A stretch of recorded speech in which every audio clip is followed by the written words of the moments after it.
Sampai gitu pikirannya si Parjo nih. Dan ternyata dugaan itu memang betul katanya dimana sejak kejadian itu Parjo ini selalu bermimpi didatangi sama sosok hitam berbulu tadi itu Di dalam mimpinya Parjo sosok itu selalu bilang bahwa dia sudah mengajak pasukannya kembali ke rumahnya Parjo. Dan selain itu si sosok ini juga menekankan bahwa Parjo sudah terikat secara goib dan tidak akan bisa melepaskan diri sampai akhir hayatnya. Makin diverifikasi sama si sosok itu. Nah, mendengar itu Parjo pun nggak bisa berbuat banyak selain ya udah menjalani sisa hidupnya dalam bayang-bayangan ketakutan aja. Nah dia kakek aku tuh, kata si Caca.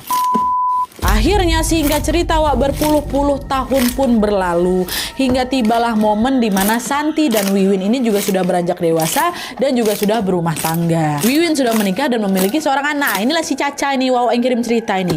Dan di sini Parjo udah jadi kakek-kakek ya. Nah ketika anak-anaknya ini sudah dewasa disitulah Mbah Parjo ini akhirnya mengaku bahwa aku sudah melakukan perjanjian goib dengan sesosok makhluk halus sejak puluhan tahun yang lalu.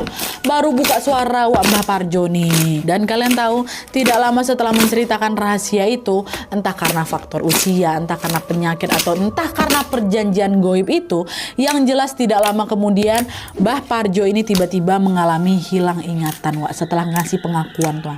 Setelah dia hilang ingatan, dia lupa sama namanya, dia lupa siapa istrinya, dia lupa siapa anak-anaknya, siapa cucu-cucunya, di mana rumahnya tuh lupa Mbah ini. Dan tidak lama dari situ Mbah Parjo pun mengalami muntah darah lagi terus-terusan, lalu meninggal dunia tanpa sempat dibawa ke rumah sakit.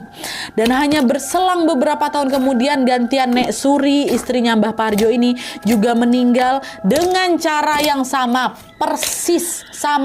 Pertama-tama hilang ingatan, habis itu muntah darah berkali-kali, meninggal dunia. Sama. Nah kepergian dengan cara yang janggal itu membuat keluarga Caca ini juga jadi bertanya-tanya Mereka menduga bahwa kematian orang tua mereka ini, Mbah Parjo dan Nek Suri ini, mungkin ada kaitannya dengan perjanjian gaib yang pernah dilakukan sama Mbah Parjo dulu. Nah khawatir perjanjian itu terus berlanjut akhirnya keluarga Caca ini pun memutuskan untuk keluar dari rumah itu dan membeli sebuah rumah baru yang memang tidak jauh dari sana. Jadi Caca sama keluarganya ini masih tinggal di satu wilayah cuma beda gang aja katanya. Jadi rumah tuh tetap ada di situ, nggak dijual, nggak diapain, dibiarin aja di situ. Nah setelah keluarga si Caca ini pindah, gantian juga keluarga Bude Santi ikut pindah juga, keluar juga dari rumah itu kan. Alhasil rumahnya Mbak Parjo ini pun kosong dan tidak ditinggali oleh siapa-siapa. Nah setelah rumah itu kosong keluarganya Caca ini sering sekali mendengar desas-desus bahwa warga di sana itu sering sekali mengalami kejadian mistis ketika lewat di depan rumahnya Mbah Parjo. Konon katanya mereka ini sering dengar ada suara perempuan nangis katanya, ada suara perempuan ketawa, bahkan ada suara sekelompok orang lagi berkelahi dekat dalam rumah tuh. Awalnya keluarga kami nggak ngambil pusing sama desas-desus itu.